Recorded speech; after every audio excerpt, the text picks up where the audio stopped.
Mutual fund investments की बात करूंगा तो म्यूचुअल फंड इन्वेस्टमेंट्स इससे ठीक ऑपोजिट है। अगर मैं लिक्विडिटी की बात करता हूं तो म्यूचुअल फंड इन्वेस्टमेंट में हमें लिक्विडिटी मिलती है।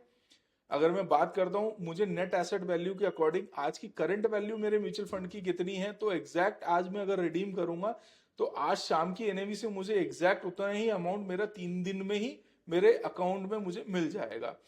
तो म्यूचुअल फंड बेसिकली एक पूल ऑफ इन्वेस्टमेंट्स है जहां पे एक एक्सपर्टीज आता है, डाइवर्सिफिकेशन का भी ध्यान रखा जाता है और डिफरेंट एसेट क्लासों को ऑफर भी किया जाता है। अब एक्सपर्टीज ऐसा आता है जो भी फंड मैनेजर मैनेज करता है वो प्योरली एक रिच एक्सपीरियंस और एक रिच एक्सपर्टीज लेके आता है।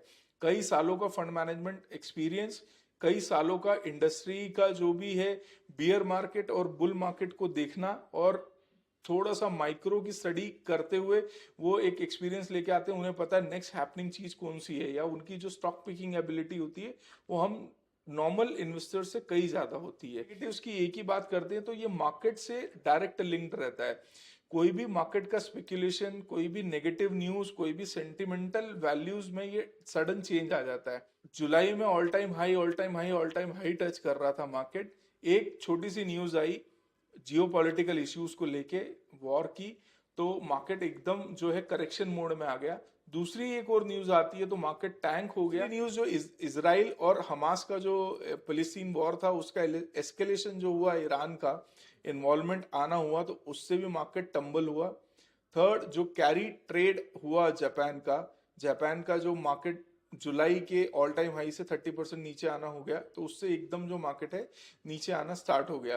तो एक ही नेगेटिव है कि मार्केट में अगर कोई सेंटिमेंटल ड्रॉप डाउन होता है तो हमें नेगेटिव वैल्यूज दिखती हैं। हम कंक्लूजन की बात करते हैं तो मैंने मेरे पहले स्टार्टिंग जब मैंने की थी तभी मैंने रेफरेंस दिया था कि डाइवर्सिफिकेशन का बहुत बड़ा इंपॉर्टेंट रोल होता है वेल्थ क्रिएशन में। अगर 100 रुपए का डिप्लॉयमेंट में मेरी एज, मेरी नीड और मेरा गोल ये अलाउ करता है कि मुझे 30% का ही एलोकेशन रियल स्टेट में देना चाहिए, तो हमें 110% 30 से एक्सीड नहीं होना चाहिए।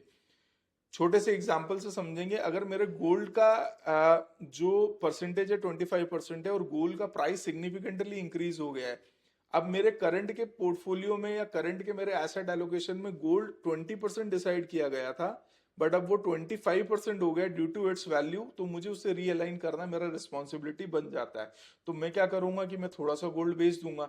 बट रियल स्टेट में ऐसे नहीं हो सकता कि मैं 800 स्क्वायर फीट का मैंने प्लॉट लिया है और वो उसकी कीमत एकदम बढ़ गई है, मुझे उसे रीअलाइन करना है, तो मैं 100 स्क्वायर फीट बेच नहीं सकता हूँ, क्योंकि 100 स्क्वायर फीट लेने वाला कोई नहीं होगा और मुझे भी एंट्री और एग्जिट का प्रॉब्लम आ जाएगा। और मैं 100 स्क्वायर फीट निकालूंगा कैसे, वो भी डिपेंड करता है। सो इसीलिए रीस्ट्रक्चरिंग या रीअलाइनमेंट में रियल स्टेट को थोड़ा सा नेगेटिव देखा जाता है, but wealth generation for next coming generations जो हैं वो डेफिनेटली रियल स्टेट को भी देखा गया है और म्यूचुअल फंड को भी देखा गया है। मैं उम्मीद करूंगा आपको ये जो टॉपिक है समझ में आया होगा। आपके अगर रियल स्टेट को लेके या म्यूचुअल फंड्स को लेके कोई भी क्वेरीज हैं, आप बिल्कुल ये कमेंट में ड्रॉप डाउन करिएगा, हम उसे एड्रेस करने की कोशिश करेंगे।